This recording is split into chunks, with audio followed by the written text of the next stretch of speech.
Kamustahin naman po natin ang Iligan City matapos na bayuhin ng bagyong Basyang. Makakausap natin sa linya ng telepono si Iligan City Mayor Frederick Xiao. Magandang gabi, Mayor. Si Patrick Desus po ito kasama si Clazel Pardilla ng PTV. Good afternoon, Patrick, Clazel. Magandang hapon sa inyo. Yes, Mayor, kamusta na po ang lagay ng panahon ngayon dyan sa Iligan? Maganda naman yung panahon namin ngayon. So far, it's very sunny.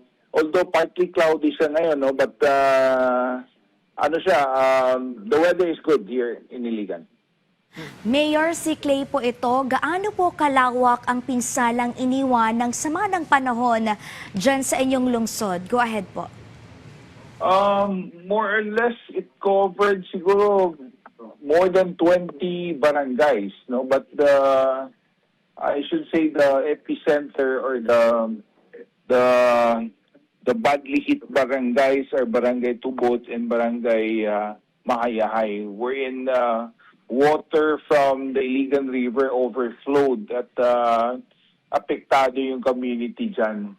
So that's where the epicenter or the I should say yun yung nasa sentro talagang tinamaan ng bagyo. But the rest were just flooded flood lang. Flood water ang tumaas, and then and the rest are the landslides, and okay naman. In particular, that's more or less it's that barangay, no, and the two barangay ang hardly hit.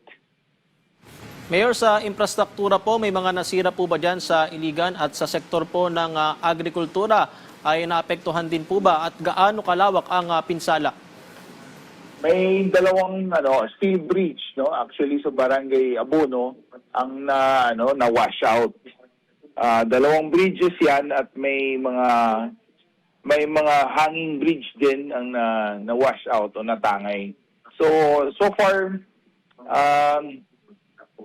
with other concerns, wala namang heavy na for the two bridges. And there are houses, no, actually sa gilid ng mga riverbanks na medyo affected dahil na may mga gumuho o nag-landslide na mga lupa. So along the riverbed, the river, may mga affected na mga communities. Just for your information, itong mga river na to, kulang pa rin sa flood control. Walang flood control, kaya that's the reason we're in nawawash out yung lupa. Mayor, nabanggit nyo nga po na nagkaroon ng flash flood at pagguho ng lupa. Gaano po karami yung mga nasugatan po at ilan po ang nasawi? Well, as of now, let's talk about casualties. Merong tatlong merong dalawang na-recover na katawan. Isang 51-year-old, isang 33-year-old. Isang namatay sa cardiac arrest. May isang taga-Tagoloan, Lanao del Norte, dito na-recover yung katawan, yung remains. That's the fourth victim. And then the fifth victim is wala pa kaming definite reason why namatay, but most probably droning rin sa isang barangay, so Barangay Abono. So a total of 5 bodies recovered here in Iligan. Mayor, doon nga po sa mga videos na ipinapakita ay nagkaroon po ng baha kagabi. Pero doon sa mga kuha naman kaninang umaga ay mukhang humupa na po. Ay yung mga evacuees po ba, Mayor, ay napauwi na or meron pa rin nasa mga evacuation centers?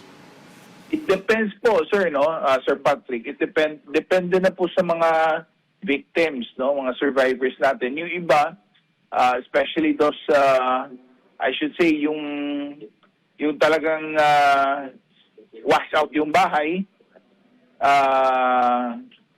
they remain at the evacuation centers.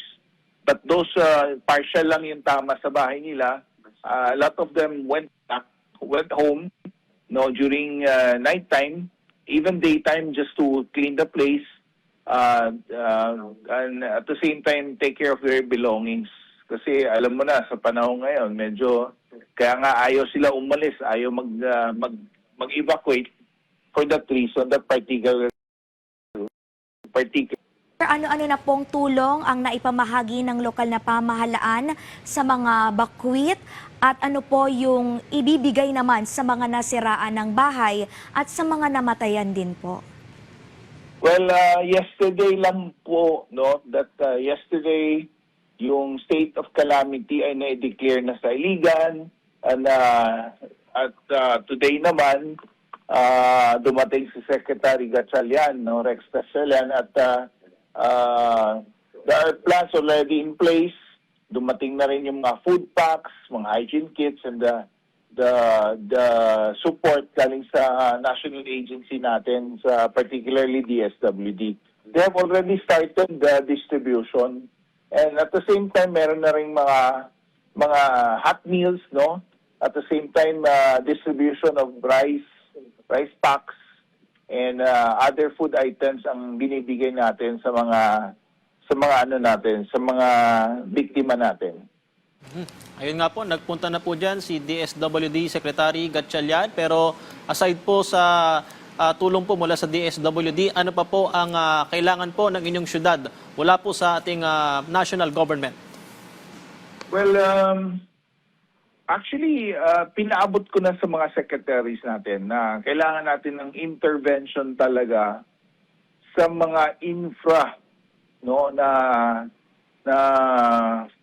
mga infra programs o mga projects dito sa Iligan. Kasi what happened 11, 13 years ago sa Sendong, that's exactly what happened to the other day dito sa atin. Ganun pa rin. It's the water, ang lakas ng tubig, where the river cannot, kumbaga, accommodate, hindi na kaya ng river basin natin to accommodate that much water.